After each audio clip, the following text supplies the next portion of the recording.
I was in the United States Air Force from January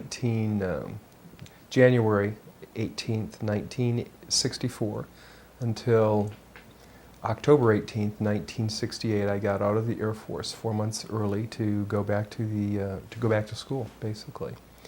When I left, my rank was sergeant. I had a top secret crypto security clearance. I had worked with Tactical Air Command in Langley Air Force Base in Virginia in the 44th Reconnaissance Technical Group.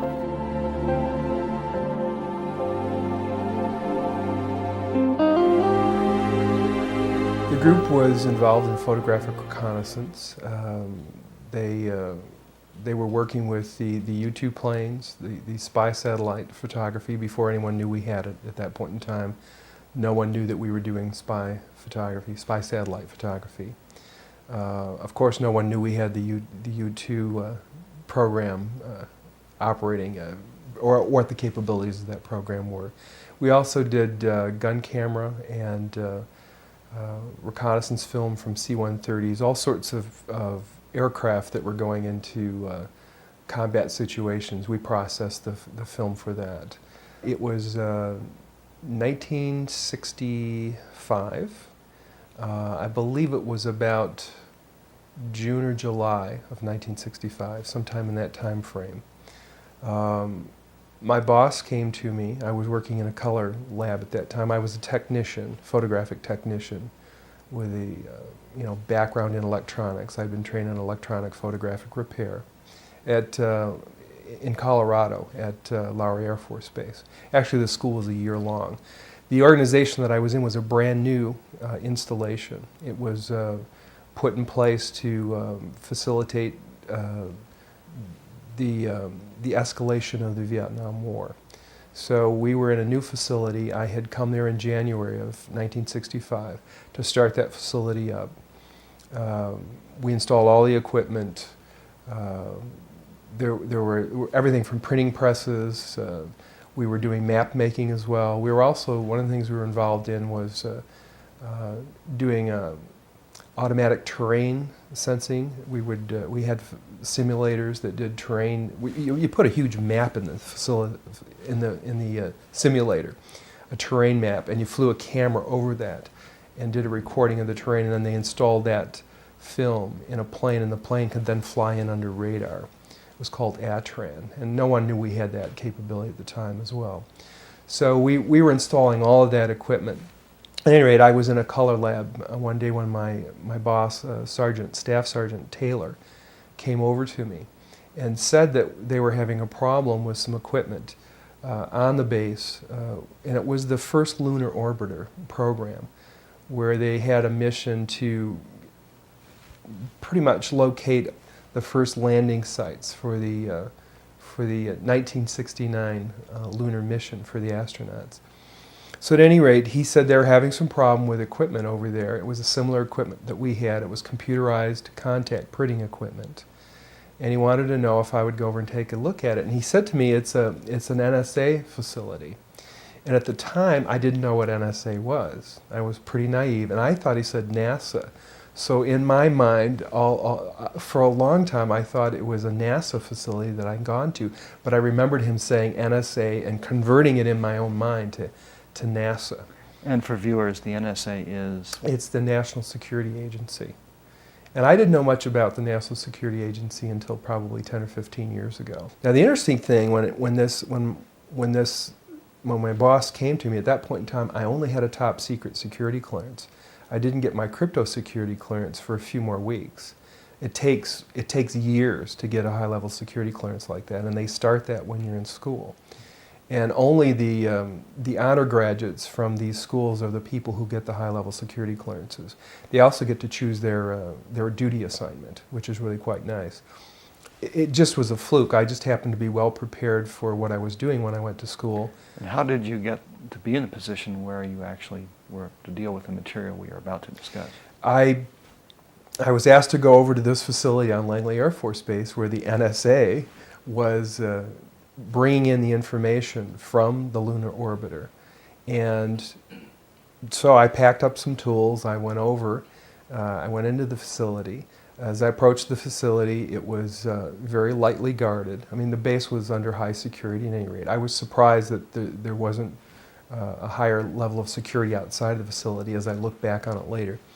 I went into the facility, I gave them my low-level security badge, they gave me a higher-level security badge.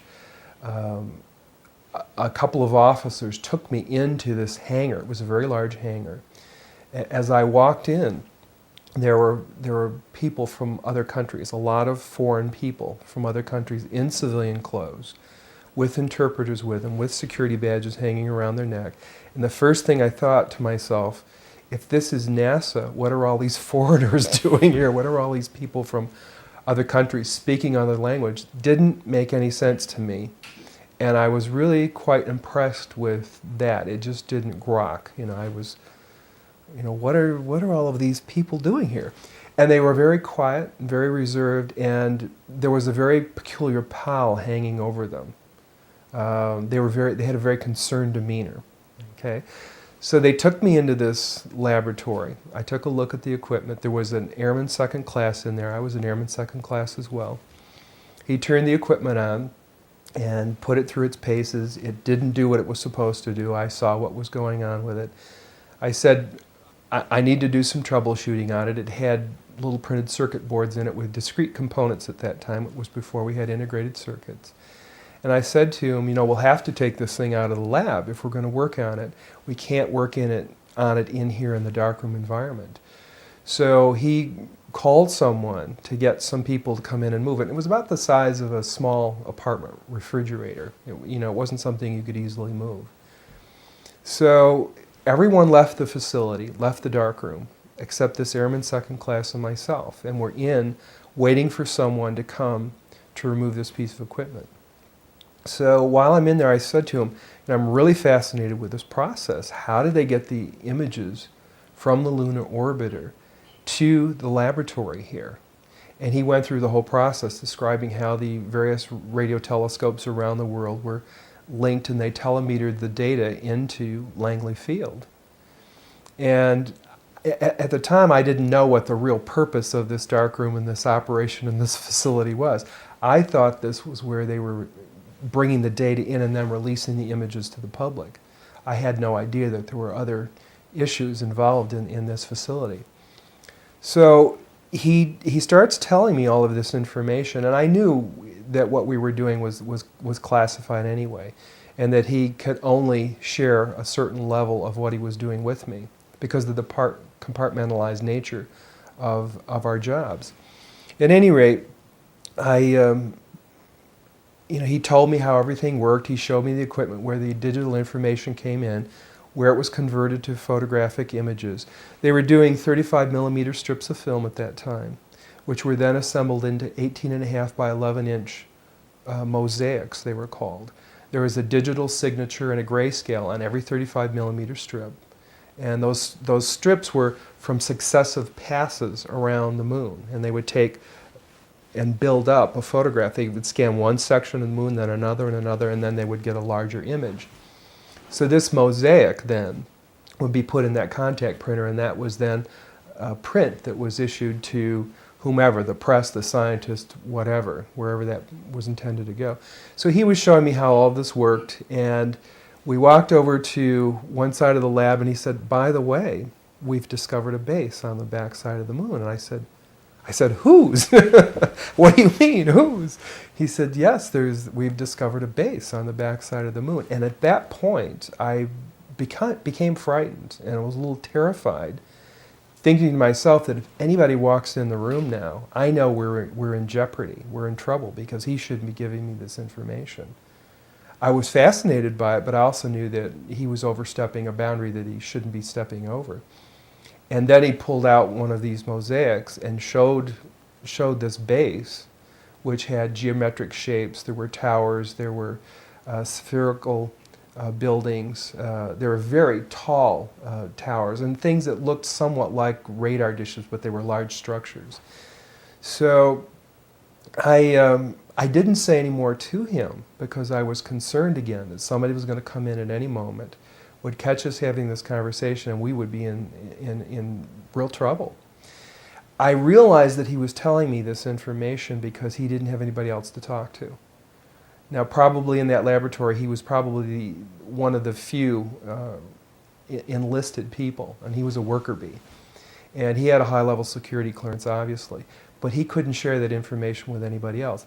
And in those days, we didn't. When you had your security clearance, you took it seriously. It isn't like today where people don't take these things seriously. We had a different set of morals and ethics and values. That's the way we were raised, and we stayed bound by those agreements. So it was rare that someone would do something like this, but this fellow and I were the same rank. I think he was very distressed.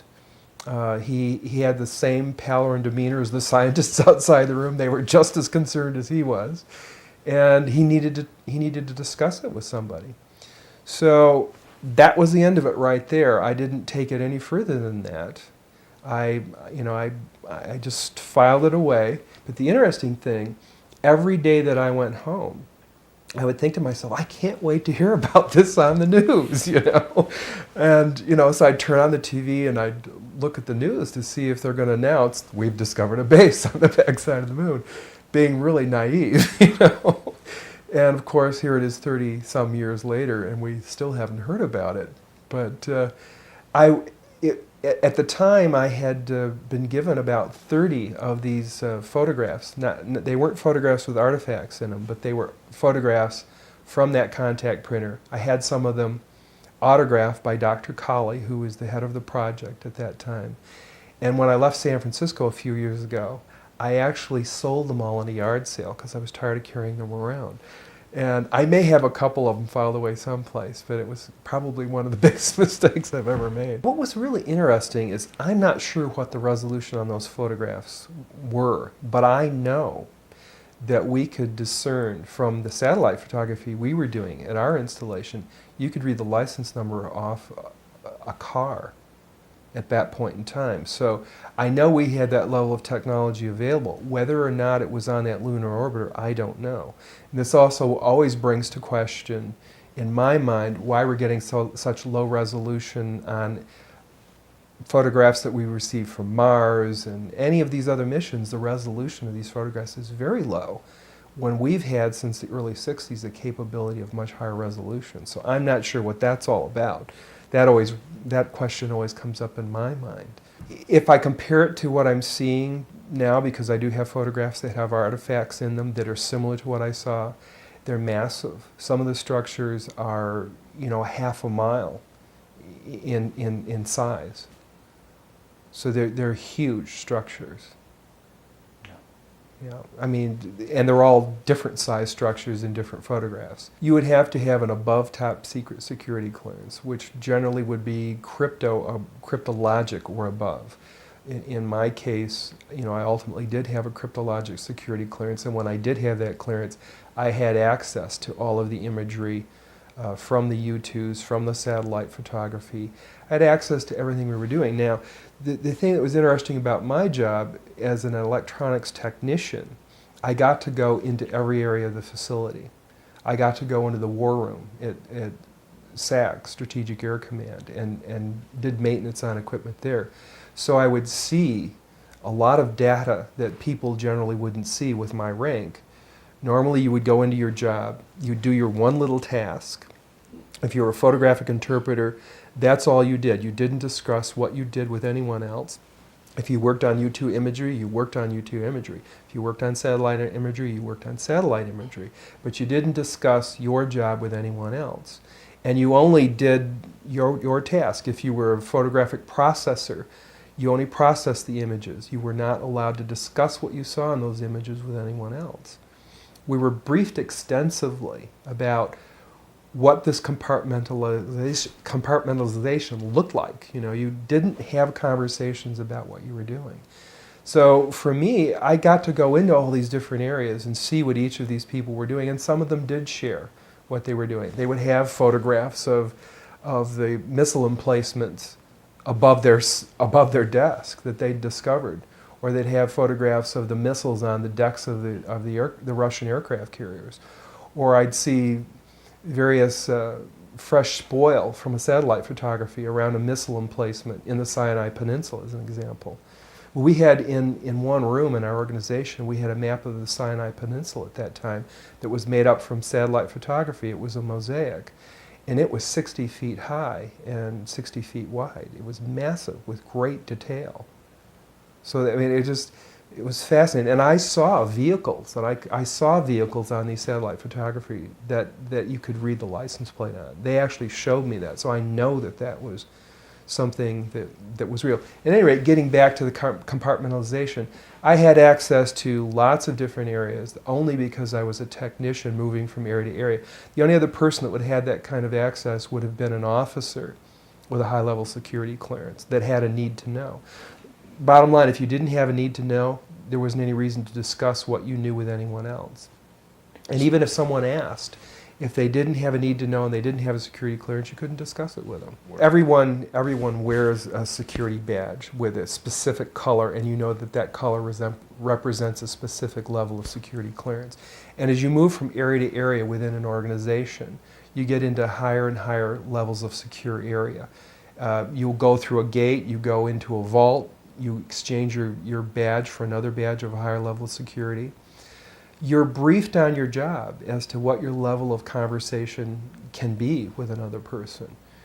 You know, I was told, don't ask, don't discuss, just go in and fix the equipment. We'd sit down with a security officer, and he would review what your activities were, what you were doing, what you were allowed to do. They didn't ask you what you'd seen, they knew what I was seeing because they knew what I had access to. I was told to be very cautious when I was off base. I was told not to drink. I was told not to get intoxicated. I was told not to do drugs. I was told to be very cautious of people striking up a friendship with me because there were people who were gathering this sort of information. There was a lot of espionage around the base, military espionage, or foreign espionage. You can cut that one out. At any rate, I was told, don't let anyone take my photograph. Be very cautious about where I traveled, when I traveled. I knew that I couldn't go any place for at least 5 years without telling the State Department where I was after I left the military. Anytime I traveled, I had to notify and get permission to travel any place I traveled at that point in time in the United States. They had to know where I was all the time. We were told that when we traveled over a foreign area, as an example, if we went to Vietnam, there was always someone there with us, with a gun, ready to annihilate us, basically, if we should fall into the hands of the enemy. They didn't want the enemy to get us. We would be killed instead. So we knew we were operating under these sort of conditions, that your life was in jeopardy all the time should you fall into the wrong hands. So we were aware of that. I was told when I left that I would be investigated on a regular basis to make sure that I wasn't involved in any peculiar activities that didn't suit the government's needs. My security clearance expired in, I believe it was either October or January of 1998. And it was about 1998 that I actually, after my security clearance expired, I discussed what I had seen with my sister because she was interested in the phenomena. I read Colonel Corso's book, The Day After Roswell. In the book he said a lot of fantastic things. And he also said, near the end of the book, that there was a base on the backside of the moon. And when he said that, I said, aha. So I began to believe that everything he was saying was true. And he was saying a lot of really profound things about the crash in Roswell and alien technology and whatever, and how it had been mainstreamed through the Office of Foreign Technology by himself.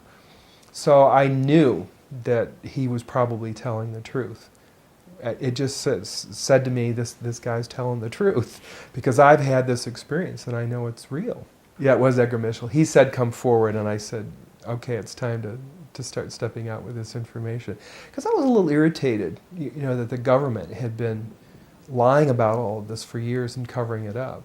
And I felt it was time to get beyond that.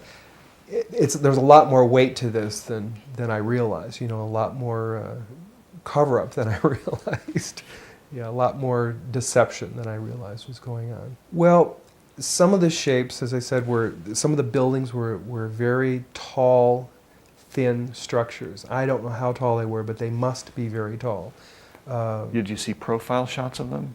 I or saw angular shots with they shadows? were angular shots with shadows.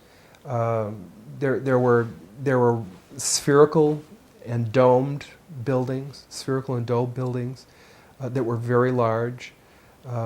They must be, half a mile in scale, because they were, in relationship to the scale of the photograph, they stood out very clearly. They were large objects. It's interesting because I tried to relate them in my own mind to structures here on Earth, and they don't compare to anything that you see here in scale and structure.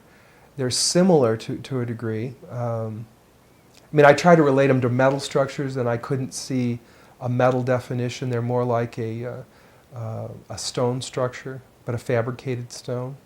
Some of the buildings seem to have very reflective surfaces on them. A couple of structures that I saw reminded me of cooling towers at power generating plants. They had that sort of a shape.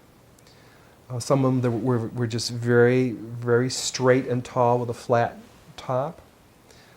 Some of them were round. Some of them looked like a Quonset hut, with a domed kind of, like a greenhouse. And all of these buildings were clustered together centrally? The particular shot that I saw, there were several clustered together over a landscape, a fairly large landscape. Mm-hmm. There was one building that had a dish-like shape to it, but it was very large. It looked like a radar dish, but it was a building. It could have been a radar dish.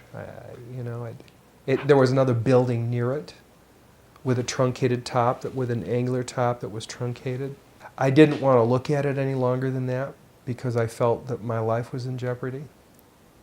Do you understand what I'm saying? I would love to have looked at it longer. I would have loved to have had copies. I would love to have, said more about it or discussed it more, but I knew I couldn't. And I knew that young fellow who was sharing this was really, really overstepping his bounds at that point. I felt that he just needed somebody to talk to. He hadn't discussed it, couldn't discuss it, and he wasn't doing it for any ulterior motive other than the fact that I think he had the weight of this thing on him, and it was distressing to him. It was whitish disc, totally silent apparently, flying extremely fast, and it had a bluish light on top, on the apex. It was that bluish colour that you get in arc welding, and that was coming on rhythmically, so that as it went across the sky, you could say it's coming on there, it's got to come on there, got to come on there, got to come on there.